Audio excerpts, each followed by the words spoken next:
ആദിലയും അനീഷും നിലവിലെ ജയിലിൻ്റെ അകത്ത് കിടന്ന് വളരെ ഫ്രണ്ട്ലി ആയിട്ട് സംസാരിച്ചുകൊണ്ടിരിക്കുകയാണ്. അവർ രണ്ടുപേരും തമ്മിലുള്ള പ്രശ്നങ്ങളെല്ലാം നിമിഷങ്ങൾ കൊണ്ട് തന്നെ തീർന്നു. വളരെയധികം ഹാപ്പിയായിട്ട് അവർ രണ്ടുപേരും ജയിലിൽ കിടന്നിങ്ങനെ സംസാരിച്ചുകൊണ്ടിരിക്കുകയാണ്. ഇവർക്ക് രണ്ടുപേർക്കും ഒരുപാട് സംസാരിക്കാനുണ്ടെന്ന് ഓർത്താണോ ഇനി ഉച്ചയ്ക്ക് തന്നെ ഇവരെ ജയിലിൽ അടച്ചതെന്ന് അറിയത്തില്ല. എന്തായാലും 5-10 മിനിറ്റ് കൊണ്ട് തന്നെ ഇവരുടെ ഇടയിലുള്ള എല്ലാ പ്രശ്നങ്ങളും തീർന്നു. അനീഷ് തുറന്നു പറയുന്നുണ്ട് ആദില ചെയ്ത കുഴപ്പങ്ങളും ആദില തന്നോട് ചെയ്ത കാര്യങ്ങളെല്ലാം അനീഷ് ആദ്യം തന്നെ തുറന്നു പറയുന്നു. പിന്നീട് ആദില അനീഷ് ചെയ്ത കുറ്റങ്ങളെല്ലാം തന്നെ തുറന്നു പറയുന്നു. അങ്ങോട്ടും ഇങ്ങോട്ടും പ്രശ്നങ്ങളെല്ലാം പറഞ്ഞു തീർക്കുന്നു. അവസാനം അവർ രണ്ടുപേരും അങ്ങോട്ടും ഇങ്ങോട്ടും മോട്ടിവേറ്റ് ചെയ്യാൻ തുടങ്ങി.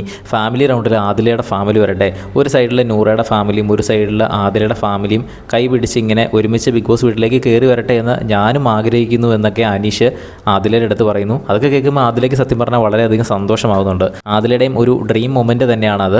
അതുപോലെ തന്നെ ആദില തിരിച്ചും അനീഷിൻ്റെ കാര്യവും ചോദിക്കുന്നു. അനീഷേൻ്റെ വീട്ടിൽ നിന്ന് ആരാ വരുന്നത്, അനിയൻ വരുമോ, അച്ഛനും അമ്മയും വരുമോ എന്നൊക്കെ അവരുടെ അനീഷിൻ്റെയും കുശലം ചോദിക്കുന്നു.